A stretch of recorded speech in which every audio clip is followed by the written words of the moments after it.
안녕하세요. 오늘의 사연입니다. 구독과 좋아요 한 번씩 부탁드릴게요. 바로 사연 시작하겠습니다.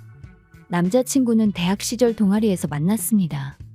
몇 년 전부터 결혼을 의식하게 되었고 서로가 결혼을 위해 조금씩 저축도 하고 있었습니다. 그리고 올해 제 생일에 드디어 프로포즈를 받았습니다. 고급 레스토랑에서 식사와 와인을 즐기고 남자친구가 안주머니에서 작은 상자를 꺼내 살며시 여는 이런 로망이 있었지만 실제로는 둘이서 캠핑을 가서 김치찌개를 끓이며 불멍을 하고 있을 때 남자친구가 부스럭거리며 지퍼백을 열고 작은 상자를 꺼내고 말했습니다. 이게 뭐야? 반지야. 반지? 나랑 결혼해줘. 친구들도 이제 결혼하고 우리도 이제 할 때가 된 것 같아. 나도 그렇게 생각하고 있었어. 이때 저희 둘은 꽤 취해 있었습니다. 나중에 생각해보면 로망과 달라 실망을 좀 하긴 했지만 어쩌면 저희한테는 이런 프로포즈가 잘 어울렸을지도 모르겠네요. 얼마 뒤 저희 집으로 남자친구가 인사하러 왔습니다. 긴장하지 말고 힘내. 처음이자 마지막이라고 생각하고 힘내볼게. 오늘이 지나면 다음은 너 차례니까 잘 봐두도록 해. 나도 그 생각하고 있었어. 그래서 오늘 모습들 잘 배워두려고. 역시 영리하구나. 누구 여자친구인데 당연하지. 넥타이 다시 만져줄게. 그렇게 말하고 넥타이가 삐뚤어진 것을 바로 잡아주었습니다. 벌써 아내가 된 듯한 기분이었습니다. 저희 집은 도시 외곽에 있는 전원주택입니다. 집은 크진 않지만 마당은 제법 넓고 그냥 평범한 가정이라고 저는 생각하고 있습니다. 현재 아버지는 정년퇴직하시고 친척 회사에서 일하고 계십니다. 집에 도착하자 부모님이 나란히 마중 나오셨어요. 처음 뵙겠습니다. 결혼 허락해주세요. 아버지는 싱글벙글하셨습니다. 힘차고 듬직하네. 먼 길 오느라 고생했어. 얼른 들어오게나. 다 같이 저녁을 먹고 오순도순 얘기를 나누다가 아버지가 예비사위가 마음에 든다며 술도 같이 한잔하고 그냥 자고 가라고 하셨습니다. 그래서 어머니가 남자친구 집으로 안부 인사 겸 재우고 보내겠다고 전화를 걸었습니다. 무슨 말씀인지 알겠습니다. 마음은 고맙지만 잠은 여기서 재우겠습니다. 갑자기 남의 집에서 잤다가 나중에 이상한 요구를 받으면 저희가 곤란하거든요. 이상한 요구라니요? 제가 사업체를 운영하고 있고 아들이 여기서 일합니다. 요새 공갈로 돈 뜯어내려는 사람들이 있어서 스트레스가 많이 심합니다. 그래서 거지 같은 사람들한테 돈 뜯길 건덕지를 안 만들려고 합니다. 지금 저희가 돈 뜯어내려는 가난뱅이라고 말하는 거예요. 그거야 저는 모르죠. 알겠습니다. 집으로 보낼게요. 그렇게 해주세요. 그렇게 말하자 전화는 끊겼습니다. 엄마 무슨 일 있어? 얼굴이 왜 이렇게 빨개졌어? 아니, 하루 재우고 보내겠다고 말했는데 날 돈 노리는 거지 취급을 하잖아. 죄송합니다. 최근에 부모님께서 사기를 당하셔서 지금 의심병이 생기셨어요. 사정이 그렇다고 하니 이해하고 넘어가야지. 그래도 앞으로는 좋은 관계를 만들면 좋겠어. 어쨌든 우리 딸 잘 부탁하고 오늘 즐거웠어. 아버지는 남자친구의 어깨를 툭툭 치시며 괜찮다는 제스처를 취하셨습니다. 이때까진 몰랐습니다. 남자친구 아버지의 진짜 모습을요. 그리고 이제 제가 인사드리러 갈 차례가 됐습니다. 남자친구 아버지는 물려받은 철공소를 큰 제조업체로 만드신 대단하신 분입니다. 대저택에 사시고 자산도 꽤 되시는 듯 했습니다. 이번에는 너가 긴장하고 있네. 당연하지. 벌써부터 너무 긴장돼. 너무 떨지 않아도 돼. 잡아먹기야 하겠어? 긴장한 채 집에 들어가니 어머님께서 마중 나와주셨고 인사를 하고 거실로 갔습니다. 거기에는 남자친구 아버님이 앉아 계셨어요. 저는 앉으라는 권유를 받고 아버님 앞에 앉았습니다. 안녕하세요. 처음 뵙겠습니다. 땡땡이라고 합니다. 앞으로 잘 부탁드리겠습니다. 그렇게 긴장하지 않아도 돼. 긴장 풀라고 해도 긴장할 테지만 어깨에 힘 좀 빼고 편하게 앉도록 해. 네, 감사합니다. 처음 보는 남자친구의 아버지는 엄한 느낌이셨고 왠지 기분이 안 좋아 보였습니다. 돌려 말하지 않고 바로 말할게. 목적이 뭐야? 목적이요? 무슨 말씀이신지요? 들었는지 모르겠는데 회사가 작은 회사가 아니다 보니 이래저래 돈 될 만한 게 많아. 나는 그게 목적이냐고 묻는 거야. 아니에요. 저는 그런 생각 해본 적 한 번도 없어요. 그럼 부모님은 뭐 하시지? 아버지는 정년퇴직하시고 친척분 회사에서 일하고 있습니다. 그리고 어머니는 주부이시고요. 두 분 다 건강하게 지내세요. 특별할 것 없이 평범하구만. 자네는 무슨 일 하나? 저는 땡땡 회사에서 총무 일하고 있습니다. 총무라면 그다지 비전 있어 보이진 않군. 네, 근데 회사는 크고 있습니다. 네, 라고 하는 것 보니 나중에 아들한테 의지할 생각이구만. 예? 내가 무슨 말 하는지 알겠어. 저보고 능력 없다고 하시는 말 같은데요. 너희 집은 가난하니까 부잣집 아들 사위 삼아서 팔자 고치고 싶어 할 거고 사위한테 노후도 의지하실 게 뻔하고. 지금 저희 부모님 욕하시는 거예요? 아버지, 아무리 그래도 이건 아닌 것 같아요. 여자친구 부모님 정말 좋은 분이셨어요. 제가 인사하러 갔을 때 정말 잘해주셨어요. 아버지가 생각하는 돈 밝히는 속물 같은 사람 절대 아니에요. 넌 가만히 있어. 너는 철부지 도련님 같은 구석이 있으니까 끼지 말고 빠져 있어. 저희 집이 가난하다고요? 여기에 비하면 부자는 아니지만 열심히 사신 만큼 부족한 건 없는 집이에요. 그리고 잘 모르시면서 저희 부모님에 대해서 나쁘게 말하지 마세요. 저희 부모님은 훌륭하신 분들입니다. 화내지 말고 진정해. 지금 화가 안 나겠어?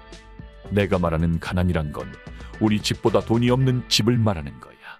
모름지기 결혼이라는 것은 서로가 같은 레벨이 아니면 잘 될 리도 없고 돈이 없는 쪽이 돈 많은 쪽에 기대하게 되기 마련이지. 그러니까 이 결혼도 분명히 그렇게 될 게 뻔해. 지금이 아니라도 언젠가는 그렇게 될 거란 건 누구나 알 수 있어. 그렇게 확신하신다면 잘 알겠습니다. 부디 수준 맞는 집으로 아들 장가 보내시길 바래요. 잠깐이지만 실례했습니다. 저는 곧장 일어서서 집을 나왔습니다. 그러자 남자친구가 황급히 저를 쫓아왔어요. 쫓아오지 마. 당신 아버지가 사람을 무시해도 정도가 있지. 어떻게 돈 노리고 시집 보내는 집으로 취급을 해. 내가 대신 사과할게. 다음에 다시 찾아뵙자. 오늘 아버지가 무슨 일 있으셨나 봐. 계속 기분이 안 좋았어. 됐어. 저런 말 들으면서까지 결혼하고 싶지 않아. 아무리 생각해도 도가 지나치잖아. 진정 좀 해봐. 카페 가서 나랑 머리도 좀 식히고 얘기 좀 하자. 미안한데 지금 그럴 기분 아니야. 일단 집에 갈 거니까 내가 연락하기 전까지 연락하지 말아줘. 저는 매달리는 남자친구를 떼어버리고 집으로 갔습니다. 그 후 몇 번이나 전화가 왔지만 무시하고 있었습니다. 그날 화를 내며 돌아간 저는 부모님께 있었던 일을 말씀드렸습니다. 아버지가 쓴웃음을 지으며 말씀하셨습니다. 말이 좀 심하네. 우리 집이 그렇게 없어 보이나? 남자친구는 마음에 드는데 부모 자리가 연계판이네. 지난번엔 전화로 열받게 하더니 이번엔 더 화나게 하네. 그래서 앞으로 어떻게 할 생각이야? 헤어질 거야? 아니요. 결혼하고 싶은 마음은 변함없어요. 그렇다면 시간 좀 지나서 다시 만나 뵙는 게 어때? 만약 또 이상한 말 하면 그땐 아빠가 만나볼게. 정말요? 그럼 딸 시집 간다는데 도와줘야지. 우리 집을 잘 몰라서 하는 말 같으니까 이번에 가면 잘 좀 얘기해봐. 저는 부모님의 응원을 받고 다시 한번 남자친구의 부모님을 만나기로 했습니다.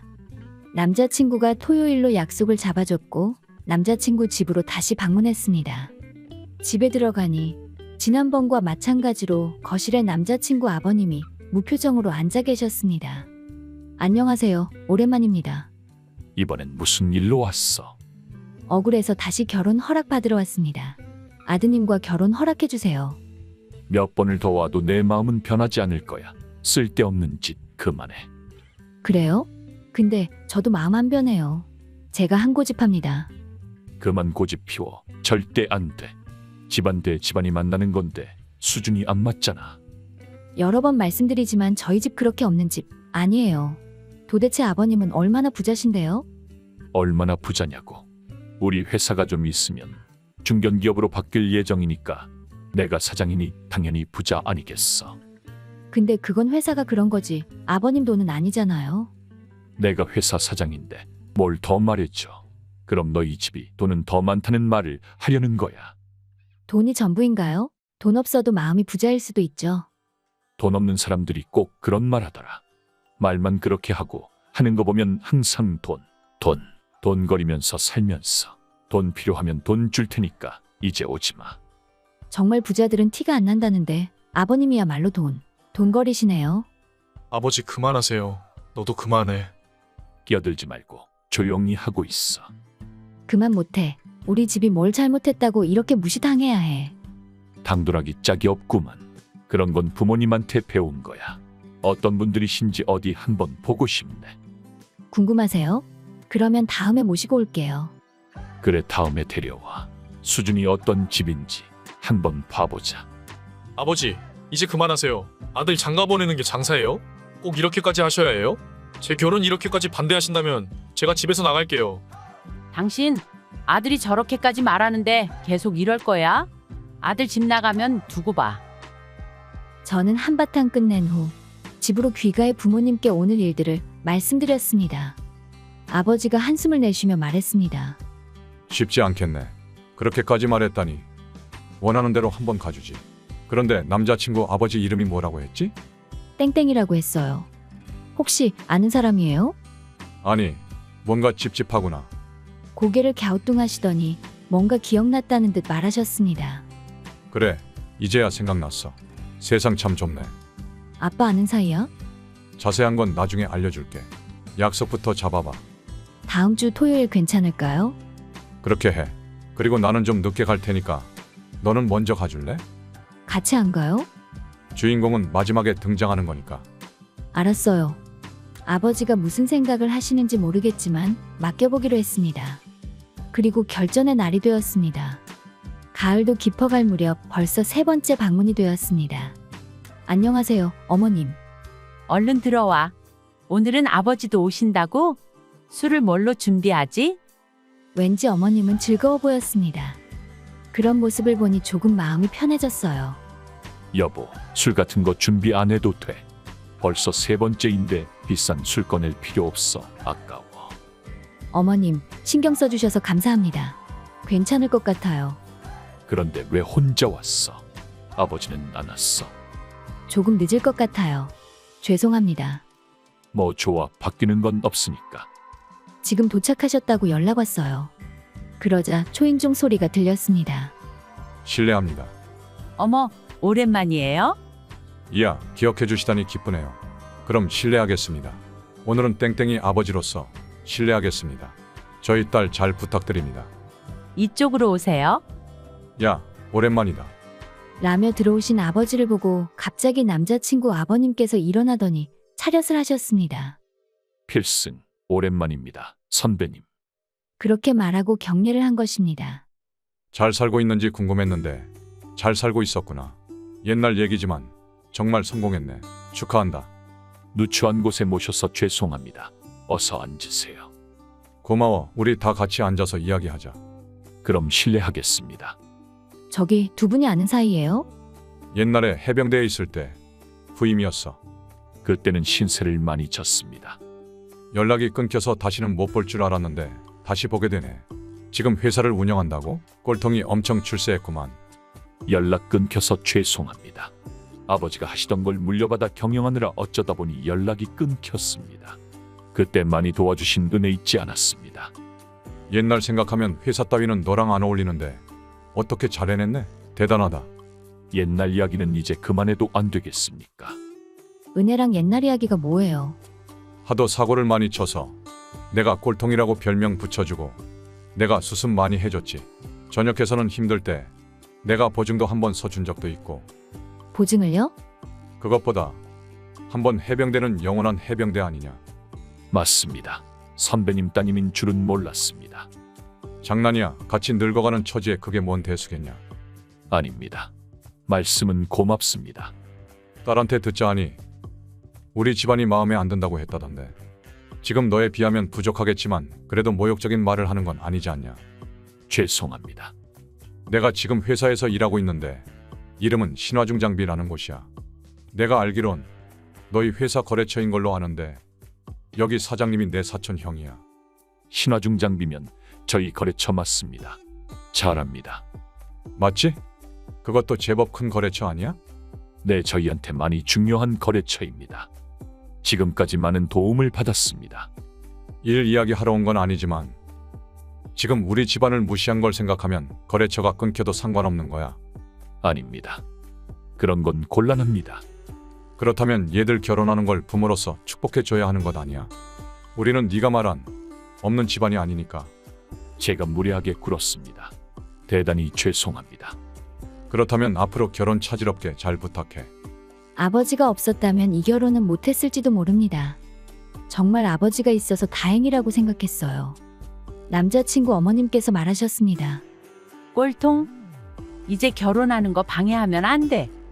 꼴통이라는 말이 마음에 드셨는지 명령하듯이 말하셨습니다. 그리고 저는 무사히 결혼식을 올렸고 행복한 결혼 생활을 하고 있습니다. 얼마 안 있으면 남자아이도 출산할 예정입니다. 나중에 크면 해병대에 보낼까 싶네요. 끝까지 시청해주셔서 감사합니다. 그럼 다음 영상에서 다시 뵙겠습니다.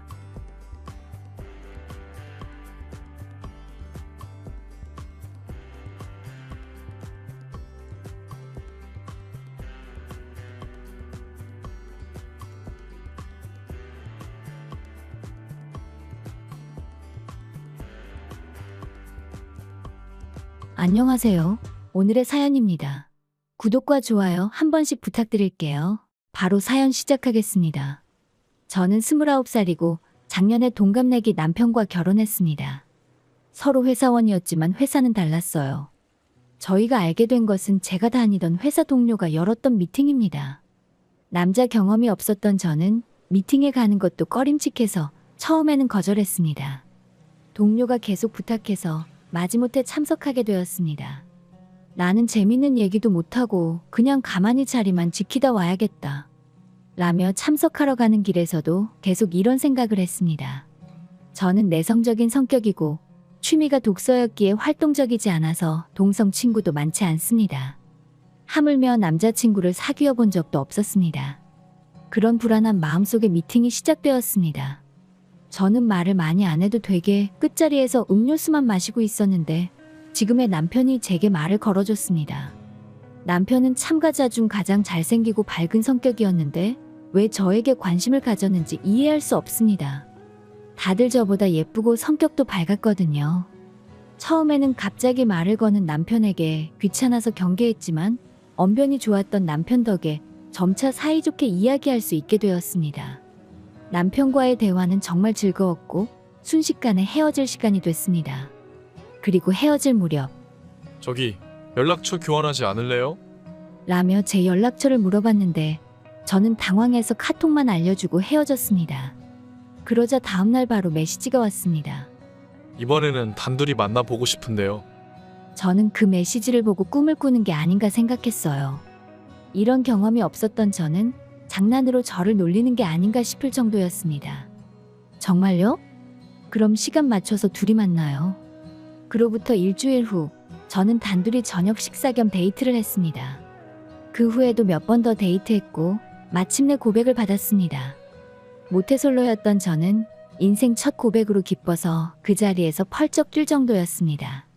저는 고백에 승낙했습니다. 그리고 친정에 가서 어머니에게도 남자친구가 생겼다는 사실을 말하자 어머니는 벽 쪽으로 눈길을 돌렸습니다. 그 시선 앞에 있던 것은 어릴 때 돌아가신 아버지의 영정사진입니다. 저를 계속 혼자 돌봐주신 어머니가 아버지께 미소 지으며 얘기하시는 모습을 보니 저도 너무 기뻤고 저절로 눈물이 났습니다. 데이트 때 들었는데 남편이 젊었을 때 부모님을 여의었기 때문에 아버지가 없는 쓸쓸함을 이해한다고 했습니다. 그렇게 교제가 시작된 지 3개월 정도 지난 어느 날 남편에게 청혼을 받았습니다. 저는 정말 기뻤지만 시간이 필요하다 하고 청혼에 답을 하지 않았습니다. 만난 지 한 달이 지났을 무렵에 어머니에게 대장암이 발견되어 의사에게 얼마 살지 못한다고 말을 들어 어머니와 지낼 수 있는 시간이 얼마 남지 않았기 때문입니다. 저는 제 심정을 말했습니다. 어쩌면 가까운 시일 내에 어머니가 돌아가실지도 몰라서 지금은 어머니와 함께 지내고 싶은 마음이 커서 마음이 흔들려요. 그렇지만 결혼은 하고 싶어요. 나도 어머니를 도와드릴 수 있게 해줘. 무엇보다도 어머니가 살아계실 때 웨딩드레스 입은 모습을 보여드리고 싶어. 이렇게까지 날 생각해주는 사람과 결혼할 수 있어서 정말 행복해요. 정말 고마워요. 그렇게 저는 결혼해서 부부 생활을 시작했습니다. 저는 이제 행복한 결혼 생활이 시작되리라 생각했습니다. 하지만 그런 저희 행복은 오래가지 못했어요. 결혼한 지 한 달이 지났을 무렵 남편의 태도가 급변했기 때문입니다. 연애할 때는 그렇게 착했는데 일 때문에 피곤해서 집안일은 다 제게 떠넘겼습니다. 밥 다 됐어요. 제가 큰 소리로 불러도 남편은 바로바로 오는 일이 거의 없습니다. 남편은 2층 자기 방에서 볼륨을 크게 틀고 TV를 보기 때문에 들리지 않는 것 같았습니다. 한참을 불러야 겨우 밥 먹으러 오는 것이 매일같이 이어졌습니다. 쉬는 날에도 오늘 친구랑 놀러 갔다 올 거니까 내 방 청소랑 집안일 좀 해놔. 라며 당연하다는 듯이 저에게 집안일을 모두 떠넘겼습니다. 그런 남편에게 저는 짜증이 났습니다.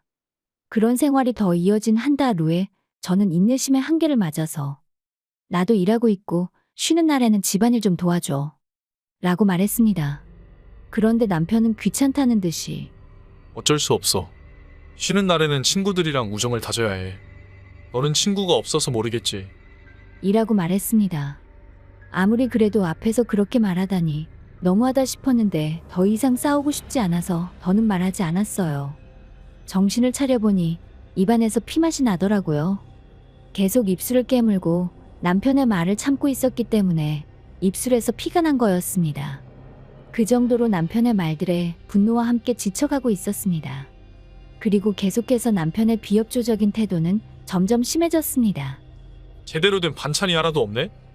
이럴 거면 그냥 시켜 먹는 게 낫겠어. 너 청소하긴 하는 거야? 구석구석에 먼지 있고 하나도 안 깨끗하잖아. 이런 식으로 제가 하는 집안일에 대해 시비를 걸어왔고 급기야는 너 같은 여자가 나 같은 좋은 남자랑 결혼할 수 있었으니까 항상 나한테 고마워해야 해. 그런 말 할 거면 뭐하러 나랑 결혼했어? 왜냐하면 너 같은 여자는 남자 걱정 같은 거 할 필요가 없잖아. 그리고 시키면 집안일도 다 해주고 데리고 살기 편한 여자니까 결혼한 거지. 그럼 우리 엄마랑 날 도와주겠다고 한 건 뭔데? 아, 그거? 너희 엄마가 어떻게 될진 모르겠지만 일단 결혼부터 하려고 그렇게 말한 거지. 그렇게 말해서 너도 결혼 승낙한 거잖아. 차라리 지금 이 자리에서 이놈의 얼굴 모양이 바뀔 정도로 때려버릴까 하는 분노가 솟구쳤지만 저는 꾹 참았습니다. 이혼할까 생각도 해봤는데 모처럼 결혼했는데 여기서 이혼하면 평생을 혼자 살지도 모른다는 생각에 남편에게 이혼을 꺼내지 못했어요. 그로부터 3개월이 지난 어느 날 갑자기 어머니가 입원한 병원 간호사로부터 전화가 왔습니다. 지금 어머니가 위험한 상태입니다. 빨리 오세요.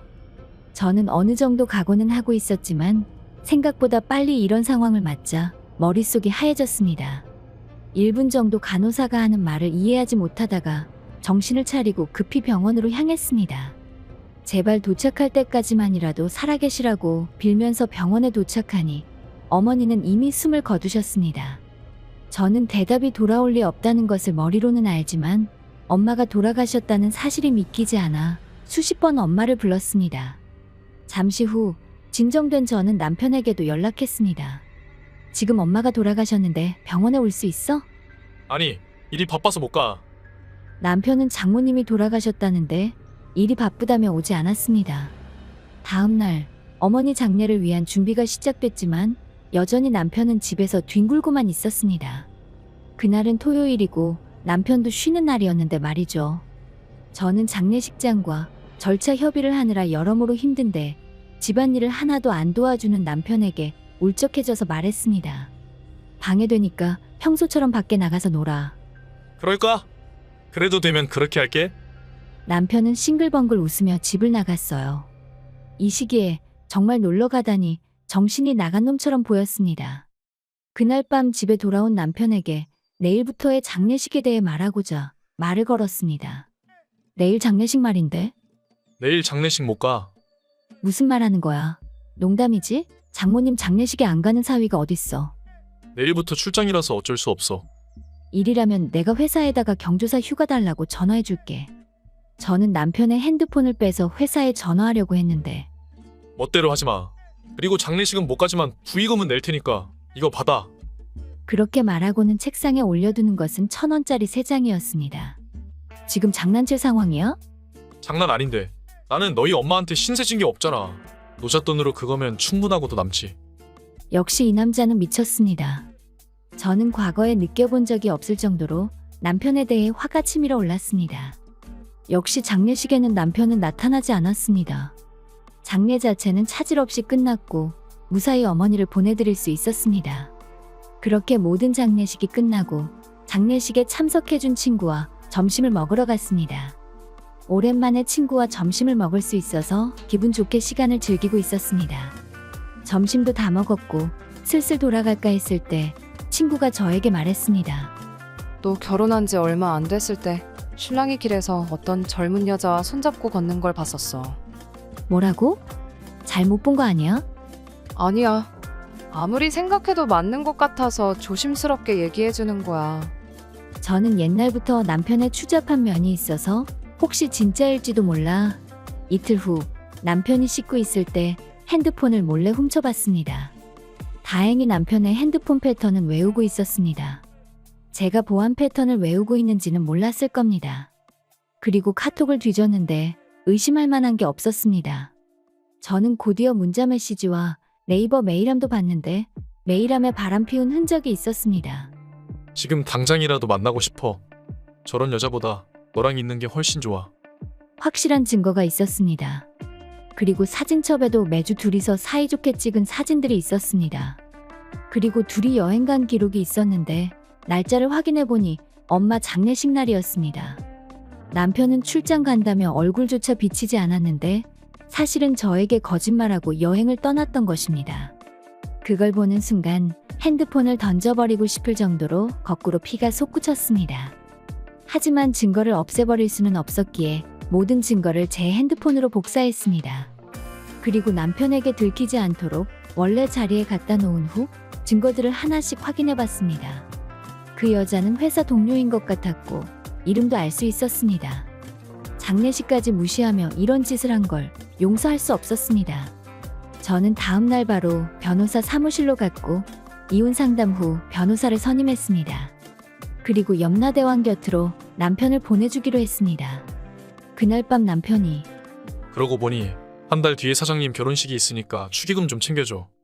사장님도 성대하게 할 거라고 배우자도 데려오라고 했으니까 그날은 시간 비워두고. 알겠지? 한 달 후 알았어.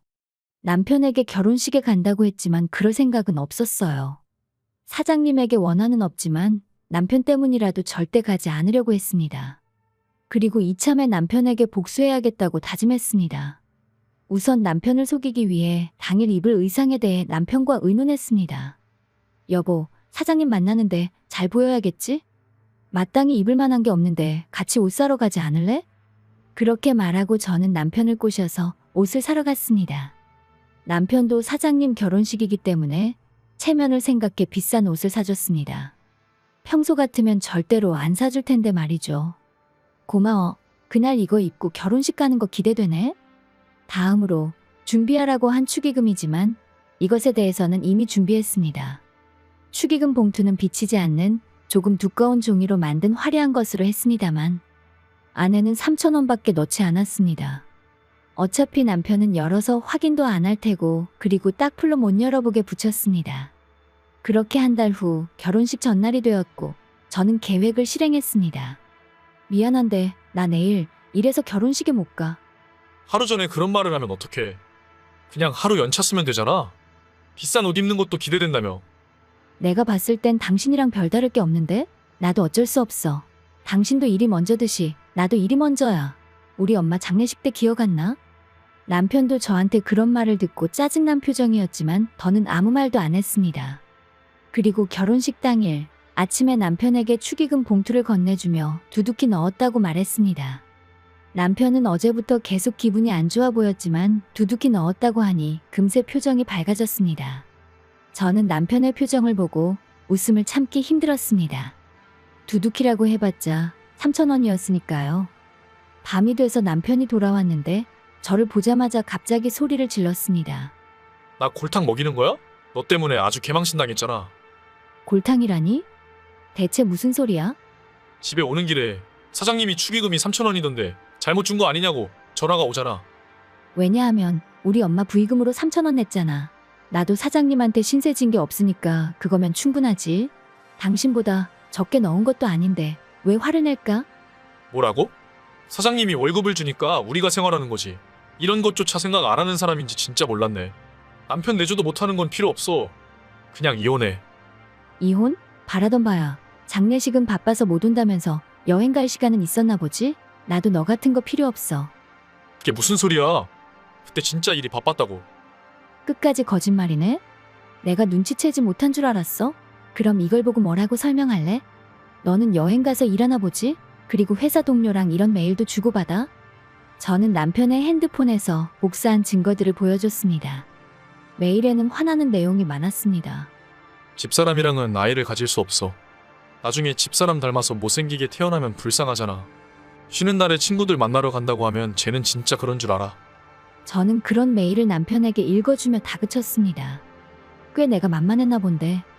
이래도 계속 시침이 뗄 거야?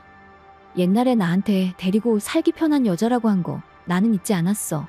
그런 말 들어도 이혼하기 싫어서 참았는데 이젠 바람까지 펴? 내가 이런 것까지 참을 바보인 줄 알아? 아무 말도 안 하겠다는 건 인정한다는 거지? 원하는 이혼은 내가 미리 준비해놨으니까 당신은 위자료 줄 생각이나 하고 있어. 알겠어. 얼마면 되는데? 당신한테 3천만 원, 그 여자한테 1,000만 원 청구할 거야. 참고로 그 여자한테는 내용 증명도 보낼 거야. 남편은 생각보다 큰 돈에 놀라는 듯 했는데 결국 전부 다 지급하겠다고 했습니다. 다만 일시불은 힘드니 분할로 해달라고 해서 어쩔 수 없이 분할로 집을 받기로 했어요. 만약 한 번이라도 입금이 밀리면 그 시점에 남아있는 잔액을 어떤 수단을 써서라도 일시불로 지불해. 남편의 분할 제안에 저는 이렇게 조건을 추가했습니다. 그래. 꼭 줄 테니까 걱정하지 마. 그리고 그 여자한테 전화 좀 걸어봐. 다른 건 다 알겠는데 집 주소를 모르겠네. 주소 알려주기는 좀 그렇잖아. 지금 감싸주는 거야? 그 주둥아리 닿지 못해? 아 진짜 짜증나게 하네. 기다려봐. 남편에게 전화를 건네받은 저는 냉정하게 그리고 비정하게 그 여자와 통화했습니다. 여보세요? 땡땡씨 아내인데 저 아시겠죠? 남편 만나느라 고생이 많으십니다. 보내드릴 게 있는데 집 주소를 몰라서요. 정말 죄송합니다. 저도 만나면 안 되는지 아는데 멈출 수가 없었어요. 사과할 필요 없어요. 오죽하면 유부남을 만나시겠어요. 이제 필요 없으니 그쪽이 가지세요.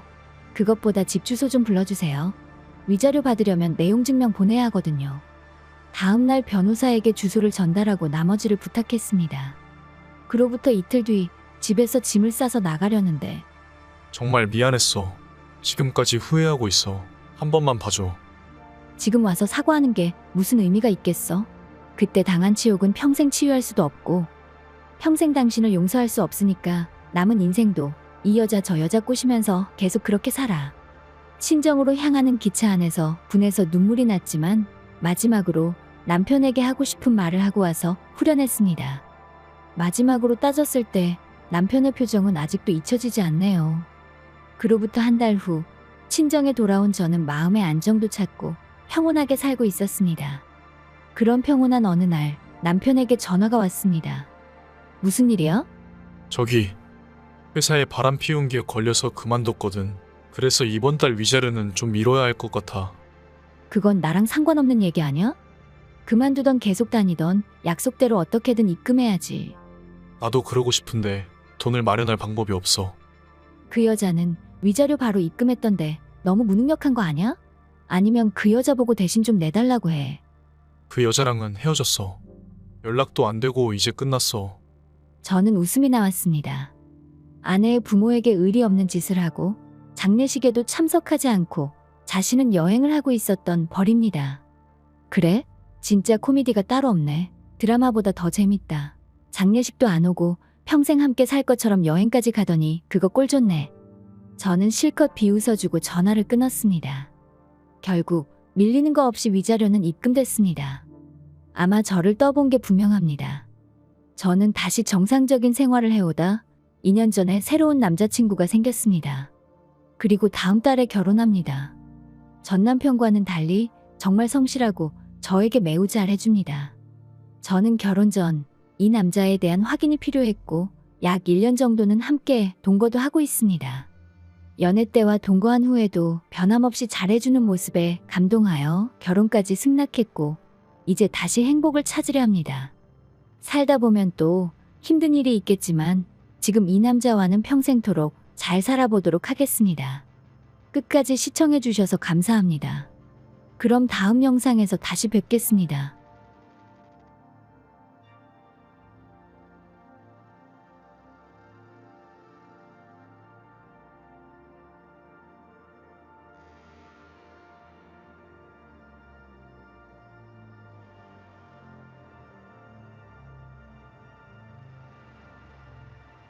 안녕하세요.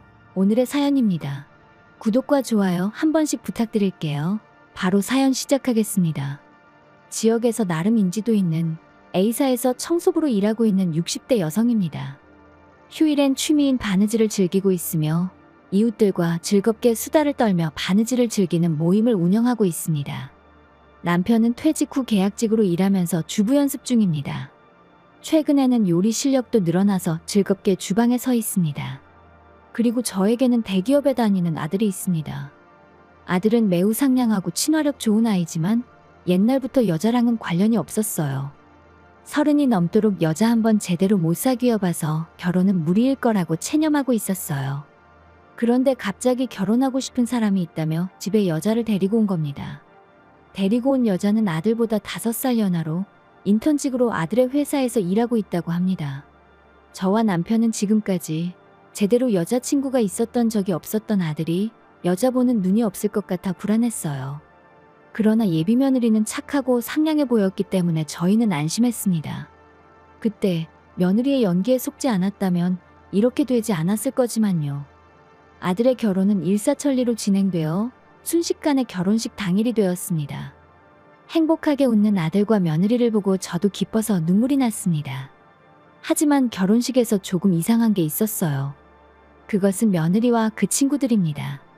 며느리의 친구들은 하나같이 값비싼 명품으로 차려입었고 뭔가 며느리와 분위기가 맞지 않았습니다.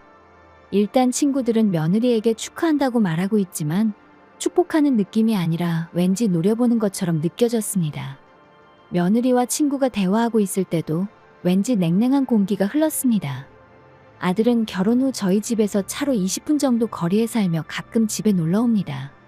처음에는 아들 부부와 사이좋게 지내고 있었는데 조금씩 며느리가 가면을 벗기 시작했습니다. 어머님은 청소부로 일하시죠? 근데 왜 그런 일을 하세요? 며느리와 단둘이 있을 때 갑자기 질문을 받았습니다. 더러움이 없어지고 깨끗해지는 것을 보면 마음이 힐링되기 때문이지. 깨끗한 환경이면 기분도 좋아지고 그래서 나는 청소 일이 너무 좋아. 근데 청소는 밑바닥 일이잖아요. 그런 일을 좋아한다고요? 혹시 어머님은 청소 일밖에 못할 정도로 능력이 없으세요? 저는 며느리의 말에 놀라서 굳어버렸습니다. 청소부 일을 좋아하는 사람은 있을 수 없어요. 그리고 그런 더러운 일을 하지 않으면 안 될 정도면 정말 돈이 없나 봐요. 안타깝네요. 저희 집에서 도와줄 순 없으니 돈은 아껴 쓰세요. 며느리는 저를 멸시하는 말을 술술 내뱉고 기분이 개운했는지 아들에게 돌아갔습니다. 그 이후 며느리는 저와 단둘이 있을 때엔 저를 깔보듯한 발언을 합니다. 어머니, 모임에서 만든 파우치 너무 안 이쁜 거 아니에요? 이렇게 촌스러운 걸 어떻게 들고 다녀요? 돈 없어서 수제로 만드는 건 어쩔 수 없다고 생각해도 디자인 센스는 정말 최악이네요. 라며 저를 바보 취급하고 또 노후 이야기도 했습니다. 나중에 간병이 필요해져도 저는 일절 간병하지 않을 거니까 알고 계세요. 아무리 밑바닥이라도 나중에 간병에 들어갈 돈도 알아서 잘 준비하세요. 한 푼도 못 보태드리니까요. 이런 심한 말을 하는 겁니다. 이런 며느리지만 아들과 남편 앞에서는 결혼 전에 보여주던 온화하고 상냥한 여성을 연기하고 있습니다. 우리 집에 오면 솔선수범해서 좋은 며느리 연기했고 그런 며느리를 아들과 남편은 칭찬했습니다. 실제로는 아무것도 하지 않았고 제가 준비한 것을 가로채서 자기가 한 것처럼 말하고 있을 뿐인데도 말이죠.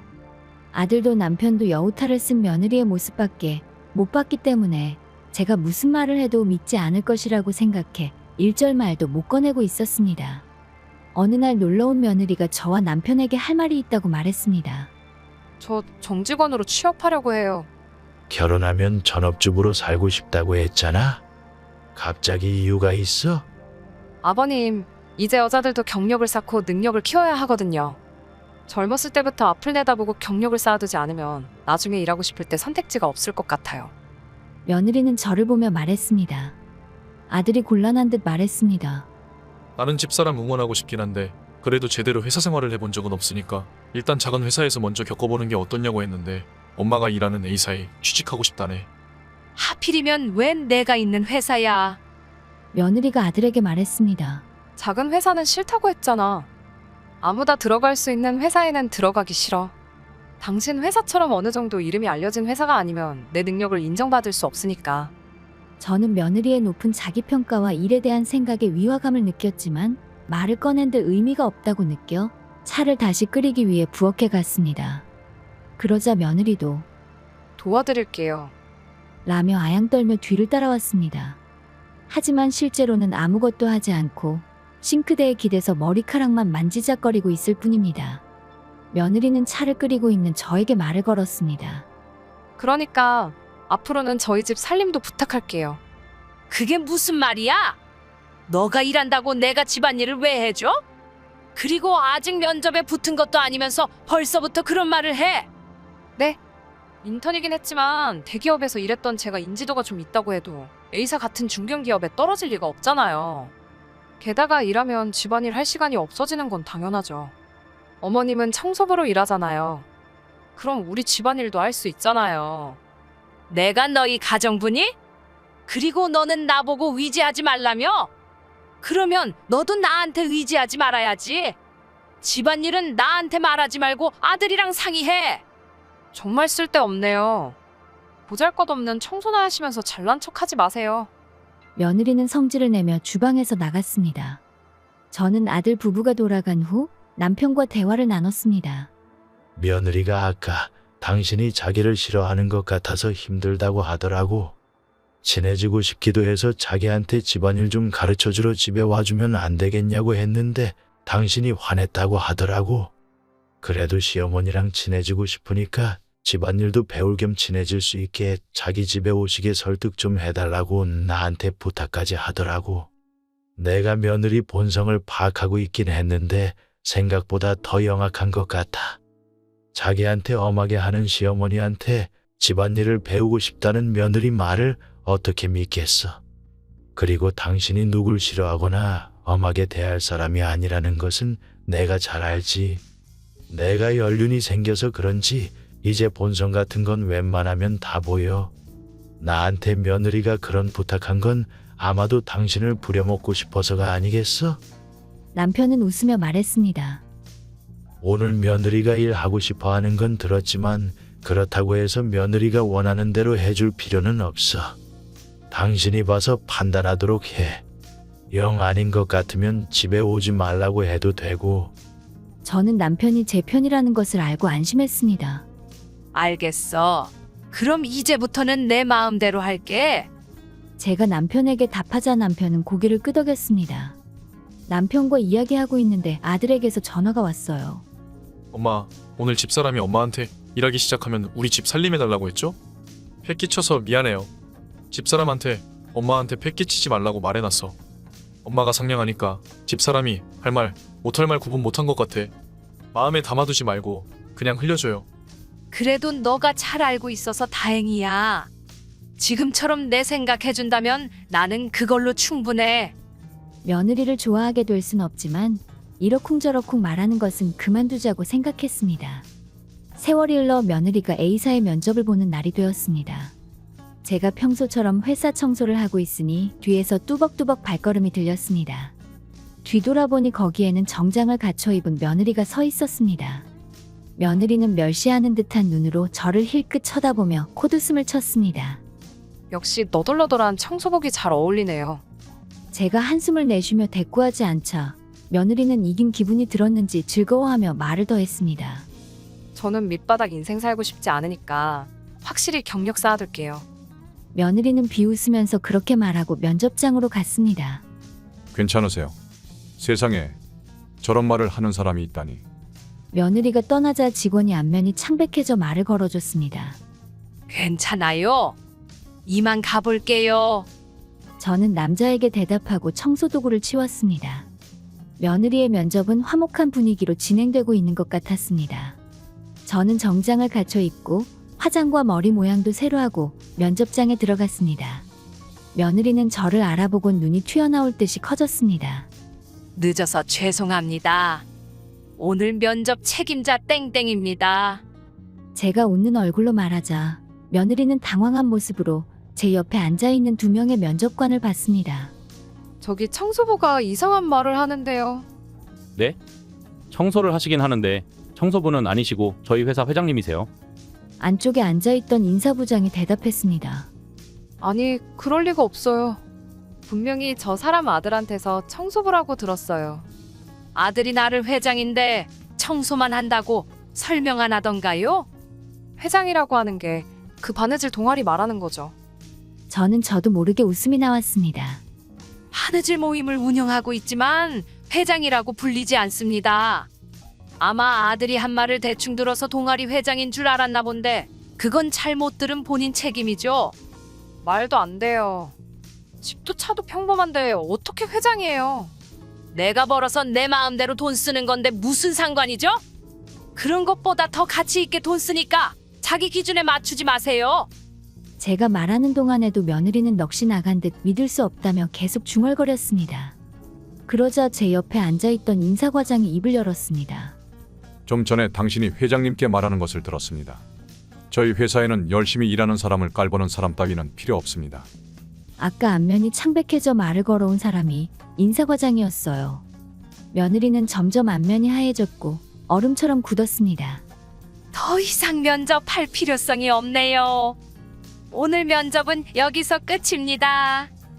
제가 웃으며 말하자 며느리는 울그락불그락 얼굴이 빨개져서 일단 회사는 제가 거절합니다. 그렇게 외치고 면접장을 박차고 나갔습니다. 면접 후 며칠이 지난 어느 날 아들에게서 전화가 왔어요. 세상에, 며느리와 이혼한다는 겁니다. 아들도 전업주부가 되기를 원하던 며느리가 갑자기 정규직으로 취직하겠다고 말한 거에 위화감을 느끼고 있었던 것 같습니다. 며느리의 행동을 관찰하고 비밀스럽게 열어보는 서랍이 있어서 열어보니 빚 독촉장이 몇 통 들어 있었다고 합니다. 며느리한테 관리를 맡겼던 통장은 이미 잔고는 바닥났고 며느리 옷장에는 명품과 고급 주얼리가 다수 있었다고 합니다. 그리고 며느리는 어머니가 회장인 걸 왜 제대로 말 안 해줬냐고 아들한테 화를 냈다고 합니다.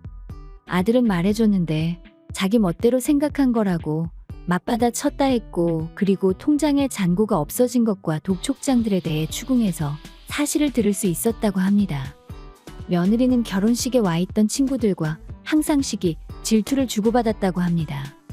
친구들보다 우위에 있고 싶은 마음으로 대기업 직원인 아들과 결혼해 우월함을 즐기며 명품과 값비싼 주얼리를 사고 있었습니다.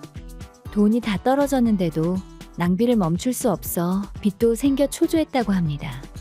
그럴 때 친구들이 능력을 키워야 한다고 부추겼고, 그래서 취업해서 빚을 갚아야겠다고 생각했다고 합니다.